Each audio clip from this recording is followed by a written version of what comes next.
सर्वांना माझा नमस्कार। आज या व्हिडिओच्या माध्यमातून मी आपल्यासोबत सेवा साधना गुरुकुलच्या एका माजी विद्यार्थ्याची सक्सेस स्टोरी शेअर करणार आहे। आज मी आपल्यासोबत ज्या विद्यार्थ्याची सक्सेस स्टोरी शेअर करणार आहे त्या विद्यार्थ्याचं नाव आहे सचिन अर्जुनराव कदम। सचिन कदम हा विरेगाव या गावचा, विरेगाव तालुका जिल्हा जालना। सचिन इयत्ता 7वी मध्ये असताना गुरुकुलमध्ये आला।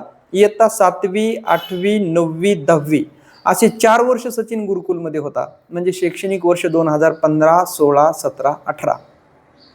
सचिन गुरुकुलमध्ये 10वी पर्यंत होता।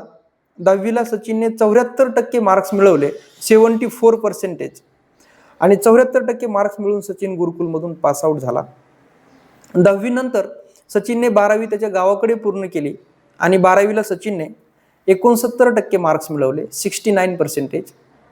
69% मार्क्स 12वीला मिळवल्याच्या नंतर सचिनने 12वीच्या नंतर एक ॲग्री डिप्लोमा केला आणि ॲग्री डिप्लोमा केल्याच्या नंतर सचिन आज आदामा इंडिया प्रायव्हेट लिमिटेड या कंपनीमध्ये रामनगर या ठिकाणी जॉब करत आहे।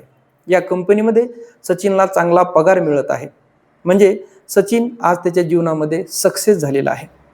सचिन जेव्हा गुरुकुलमध्ये होता, सचिनकडे एक गुण होता, तो म्हणजे नेतृत्व करण्याचा।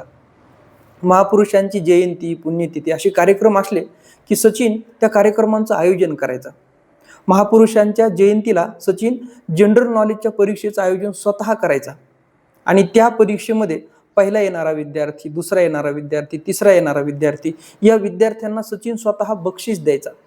या 4 वर्षामध्ये सचिनची एकही तक्रार आमच्याकडे आली नाही की सचिनने मला मारलं, सचिनने गुरुकुलमध्ये काही वस्तू विद्यार्थ्याची चोरून घेतली किंवा विद्यार्थ्याला मानसिक त्रास दिला, शारीरिक त्रास दिला, अशी एकही तक्रार सचिनची 4 वर्षामध्ये आमच्याकडे आली नाही।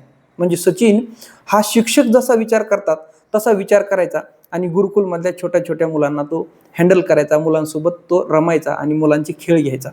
म्हणजे सचिनकडं गुरुकुलमध्ये असताना नेतृत्व करण्याचा गुण होता, नेतृत्व करण्याची क्वालिटी त्याच्याकडे होती। आज सचिन त्याच्या जीवनामध्ये यशस्वी झालेला आहे।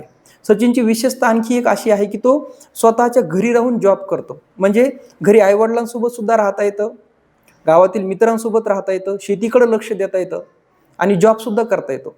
म्हणजे सचिनने आपल्या घरी राहून जॉब करण्याचा निर्णय घेतलेला आहे। सचिनच्या या छोट्याशा सक्सेस स्टोरीमधून आपण हे शिकूयात की जेव्हा विद्यार्थी लहानपणापासूनच समजदार असतो तेव्हा तो भविष्यात स्वतःचे निर्णय स्वतः घेऊ शकतो। जसं आज सचिनने स्वतःचा निर्णय स्वतः घेतलेला आहे की मला गावाकडे राहून आईवडिलांसोबत राहून जॉब करायचा आहे।